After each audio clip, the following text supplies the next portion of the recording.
So what's good, TMG fam? It's your boy Ellen. I'm back with another reaction. How y'all feel? Welcome back to the channel. Salute, man. Now listen, what have I already told y'all about going hiking?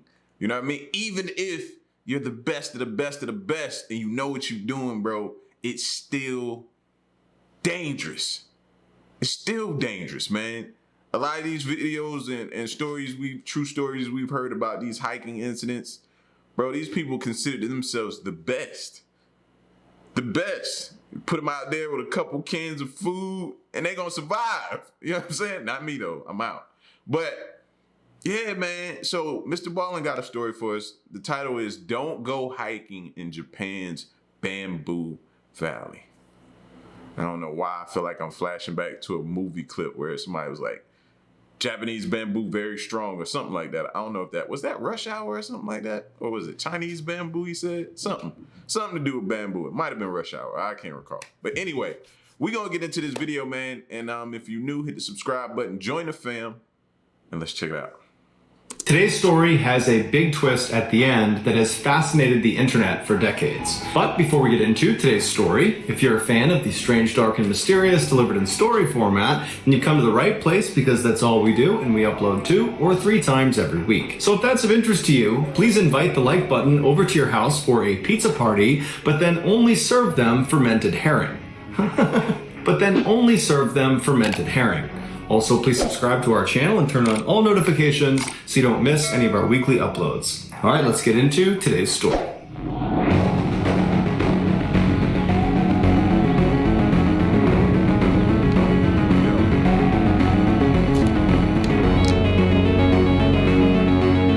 Japan is comprised of 4 major islands. The northernmost island is called Hokkaido, and on Hokkaido there is this beautiful national park called Daisetsuzan that is nicknamed the Playground of the Gods, because the park is basically all these huge mountains that stretch up into the clouds. The tallest mountain inside of this park is Mount Asahidake, which reaches an elevation over 7,500 feet, and it is a very popular hiking destination. The trail that brings you to the summit of Mount Asahidake is considered relatively straightforward. It's pretty much just a straight line. But there is one very tricky spot. On the way up, as you get closer and closer to the summit, the trees begin to disappear and you're left with this kind of open landscape where the trail becomes fairly ambiguous. It's hard to know where you're going. And so hikers are instructed to look for a landmark, which is this big square boulder that's known as Safe Rock. And once you get to Safe Rock, the irony, it's called Safe Rock, but do that look safe at all to y'all? Like at all? The cracks in it look like it could go at any minute. Like just I don't know. I just felt that very strange. Square boulder that's known as Safe Rock. And once you get to Safe Rock, apparently the rest of the trail is easy to identify and follow all the way up to the summit. There's a catch though. In the same area as Safe Rock is another large square boulder that looks exactly like Safe Rock.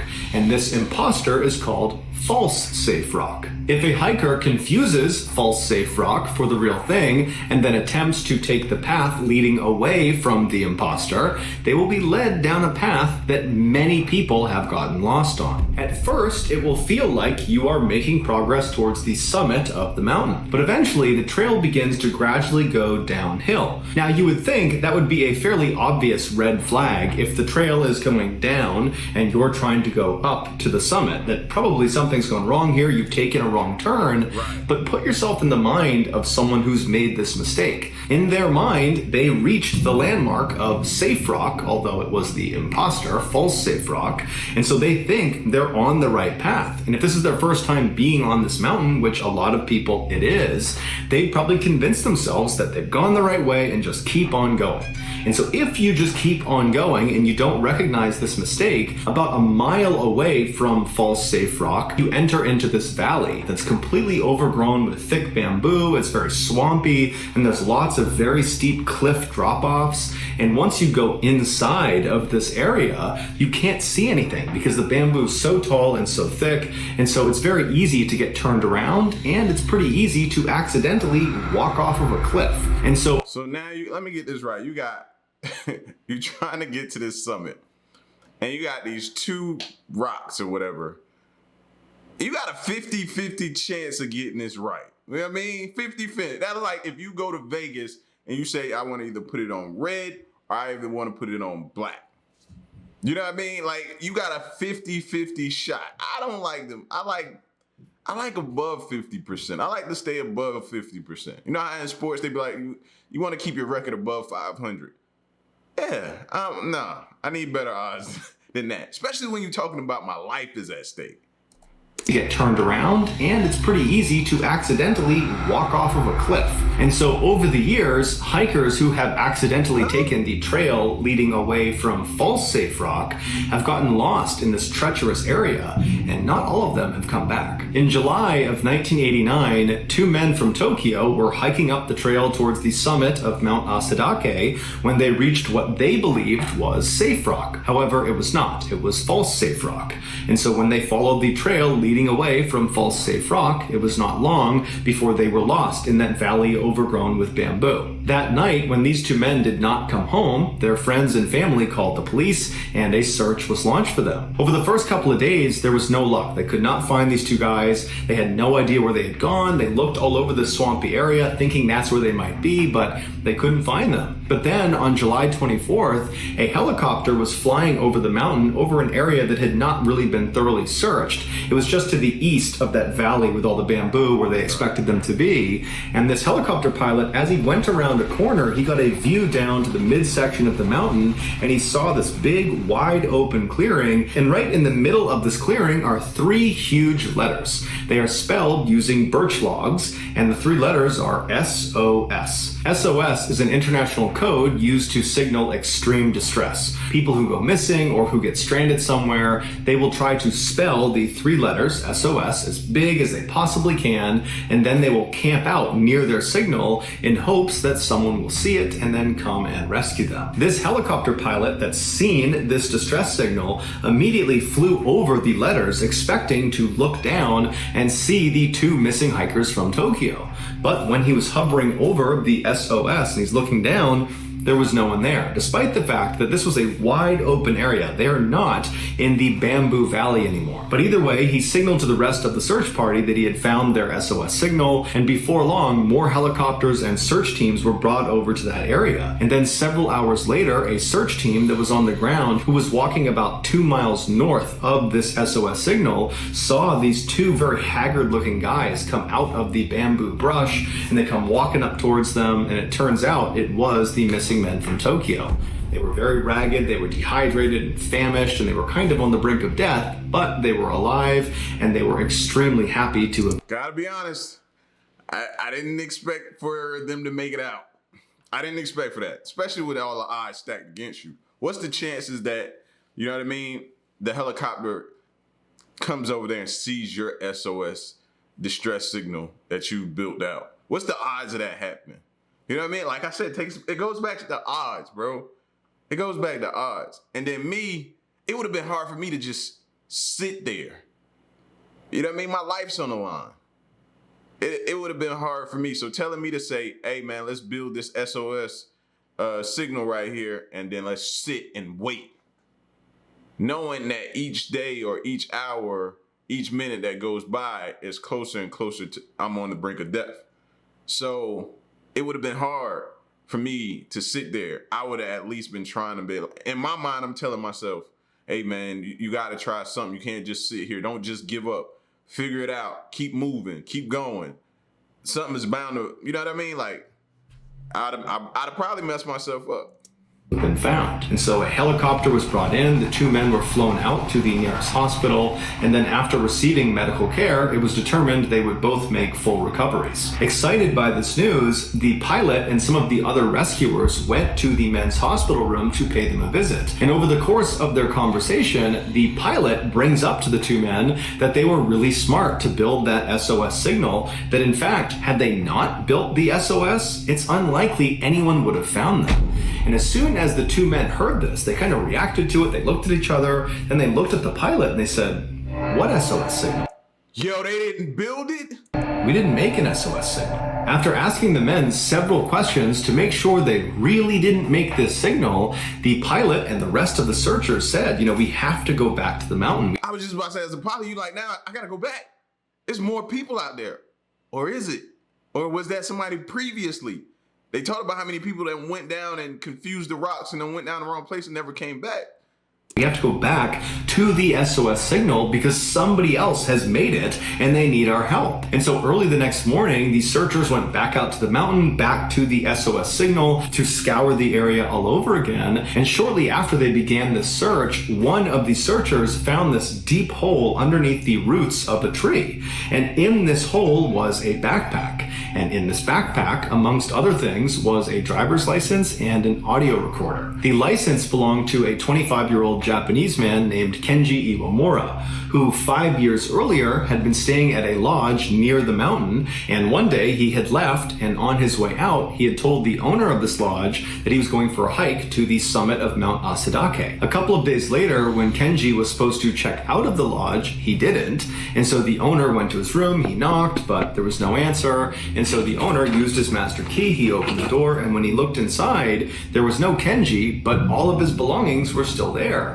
And so the owner thought that was odd because the last time he saw him, he was going out for this hike. And so he put two and two together and thought, you know what? I think this guy's in trouble. So he called the police and reported him missing. A search is launched for Kenji, but Kenji was never found. And so there was always this mystery about what happened to him. Fast forward back to 1989, and these searchers are looking at this backpack. They've just looked at this license. And then one of the searchers reaches in and pulls out the audio recorder and hits the play button. What they heard was very disturbing. It was the sound of a young man, presumably, who was very distressed, who was calling out for help. And it's believed this young man is Kenji. In Japanese, he very slowly and deliberately says, "I'm stuck on a cliff, I can't move, SOS, please help me. I'm at the spot where I first saw the helicopter, but the bamboo is too thick, I can't move, please lift me up out of here, SOS."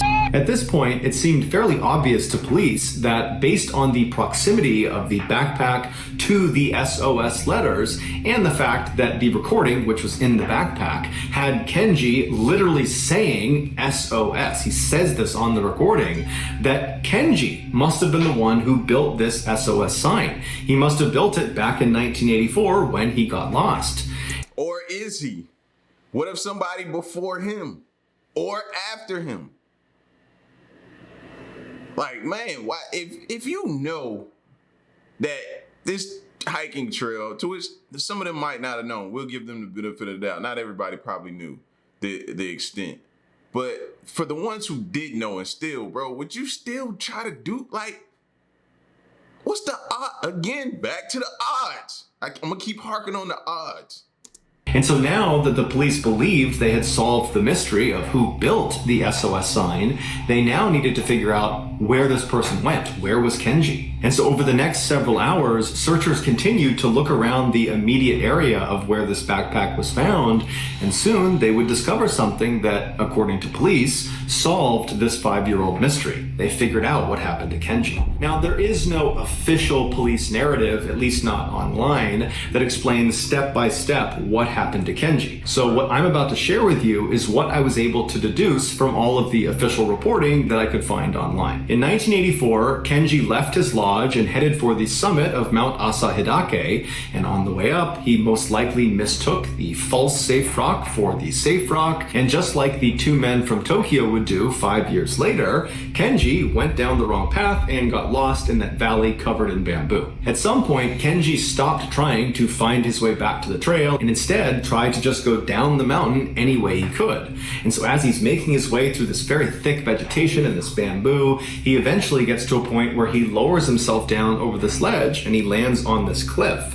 And as soon as he lands, he looks over the edge and he realizes he can't go any farther. It's too steep, it's too dangerous. But when he turns around to try to climb back up, it's also too steep. So he was trapped on this ledge. And so there on this cliff ledge, he sits and waits, hoping that someone has reported him missing and they will come and find him before he dies. And at some point, as he's sitting there waiting, a helicopter flies overhead. And Kenji Kenji most likely was elated. He probably believed they saw him and he thought he was going to get rescued, but the helicopter would eventually just fly away, giving no indication of whether they had actually seen Kenji. That's gotta be a horrible feeling, bro. Knowing that your last effort of surviving this thing just flew by you. Your last chance, your only chance of survival just flew by you, bro. I'd be in tears. I'd be in tears, fam. Thinking about that it's over just like that. And then you sit there and that's when your mind start getting to you. You know what I mean? You start thinking about what if I'd have never decided to hike, what my life would have been. Yeah, man, that'll eat you alive. And so for what must have been at least a couple of days, Kenji sat on this ledge expecting this helicopter to come back, but over time he gradually came to the conclusion that that helicopter had probably not seen him and they were not coming back. There was no rescue party inbound for him. And so it was around that time, as he's having this horrible realization, that he pulls out that audio recorder and he records that very eerie and distressing message where he's calling out for help and saying that he's stuck on this ledge. And then after he was done, at some point, Kenji came to the conclusion that his best chance at survival was not waiting for some helicopter to potentially come back, because at this point that seemed really unlikely. Instead, his best chance and perhaps only chance was to try to climb down this cliff right in front of him that he had already determined was way too dangerous. And so Kenji lowered himself and began climbing down this cliff, and miraculously he got all the way to the bottom where the ground leveled off without serious injury. And so from that point, he just kept on walking down the mountain, trudging through all this bamboo, until he actually leaves the bamboo and enters this huge clearing on the side of the mountain, where basically it's devoid of any vegetation besides some birch trees off in the distance. And it was in this clearing that Kenji would construct that SOS signal, believing that was his ticket out of there. But unfortunately, it was not. 5 years later, after searchers had just located Kenji's backpack underneath the roots of that tree, they would go on to make that huge discovery that solved the 5-year mystery. And that discovery was a partial human skeleton laying nearby. And eventually that skeleton would be determined to be Kenji's. And at this point, the police said they were not suspecting foul play in Kenji's death. However, they did not release his exact cause of death. It's unclear if they just could not determine it or if they didn't want to release it publicly, but either way, we don't know what it is. And then after that, the police just closed the case and said, okay, we're done. But to the people who had been closely following this story, because this was a big deal at the time in 1989, they thought the police were kind of missing something. There was this obvious, huge discrepancy that they all figured the police were going to address at some point, and now it seemed like they weren't. And a lot of people felt like this is not a discrepancy you can just sweep under the rug. This is a really big deal. And that discrepancy was, how could Kenji have made that SOS signal? As a reminder, the 3 letters SOS that was found in that clearing, they were made with 19 birch tree logs. Each letter was 16 feet tall and 10 feet wide. And each log, each birch tree log that made these letters up, they were all about the same length and appeared to have been expertly cut, indicating they had been chopped with an axe or some other cutting tool. And where this SOS was actually located in that clearing, it was several hundred feet away from the other birch trees. So on top of the enormous effort that would go into cutting down 19 trees with an axe, and I can assure you that cutting down a tree with an axe or a hatchet is way harder than you think it is, Kenji would have also had to expend a lot of additional energy just dragging the felled logs over to the area where he actually built the signal. Basically, this was a gargantuan task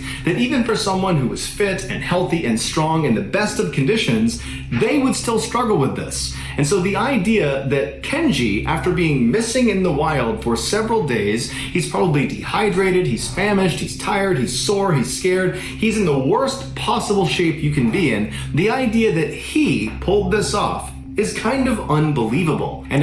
So what are y'all thinking now at this point? Is it him that did it? Is it another group, couple, person? What are y'all thinking now? Because he did say at the beginning there's going to be a crazy twist in this video.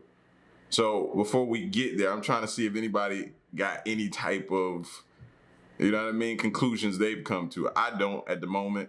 I just think maybe another group, maybe something else. Maybe he's still alive. No, they found his skeleton. So no, that's not the case, and he wouldn't have survived that. So I don't know. I don't know. Let's see. In fact, the person who did Kenji's autopsy would say that Kenji was not physically capable of putting together that SOS signal. He was just too weak. And there's another complication to factor in. There was no axe or any other cutting tool found anywhere near the SOS signal, near the skeleton, near the backpack, nowhere. There was no cutting tool. So either Kenji did have an axe and somehow mustered the superhuman strength necessary to chop down 19 trees and then he built this SOS signal, in which case, why didn't the authorities find the axe?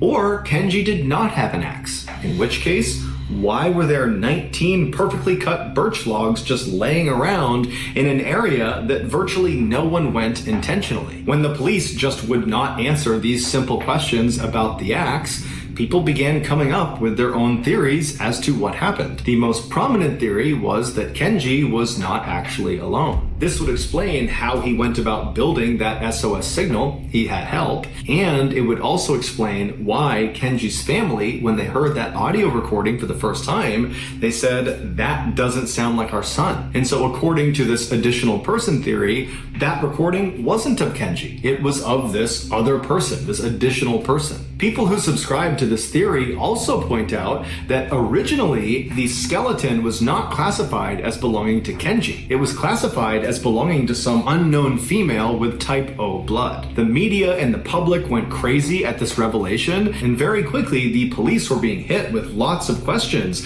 about this development, which they had no idea what to say about it. And so they looked kind of bad in the media. They didn't have very many answers. They didn't have any leads. The pressure was building, and then all of a sudden the police say, oh, we looked at the bones again, and it turns out they were not type O blood female, they were actually type A blood male, which conveniently is the same sex and blood type as Kenji. Some say this was a pure fabrication by police to very conveniently tie up all the loose ends of a case they were doing a very bad job solving, that in reality, those were not Kenji's bones. Kenji's still somewhere out there. We haven't found him yet, and those bones belong to some unknown female with type O blood. All right. My head's starting to hurt now. Like, why? I got so many questions. You know what I mean? Like, what? Why would they do that then? What? Because you look bad, or you appear bad. The optics look bad in the public's eye of you handling this case. That you just say yes, him. Why? Especially if there's a possibility, a small possibility that this dude could still be alive. And then if that's her bones, how did she, like, you gotta dig deeper now. Like, let's stay out these trails, y'all. And she was the additional person. But the reality is, even if this additional person theory is plausible, it's highly unlikely it will ever be looked at seriously by authorities, because at this point, the case is considered closed. So as of now, the only thing we can all say with certainty is that an SOS sign on the side of this mountain saved the lives of two men from Tokyo in 1989. But exactly who the sign builder or builders were, and then what happened to them, still remains a mystery for many people. So that's going to do it, guys. If you found the secret in today's episode, let us know in the comment section what it is.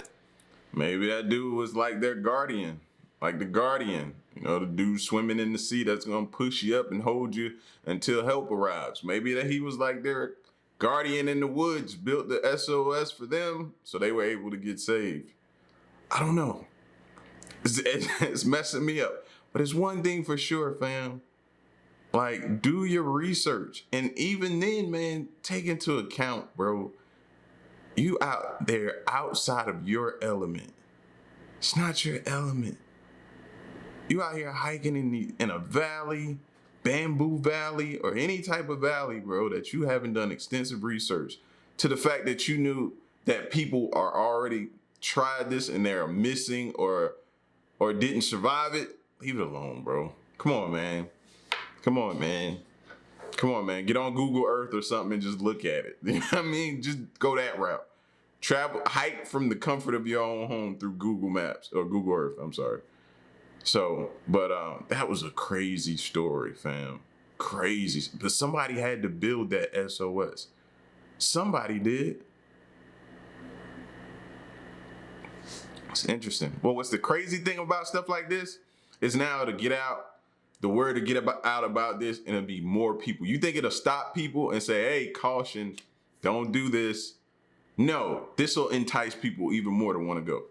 Promise you, 100%. You know what I'm saying? It's crazy how that works. But anyway, y'all get at me in the comment section, man, and let me know what y'all thought of this. And yeah, stick around and stay tuned. Till the next one, I'm gone. Peace.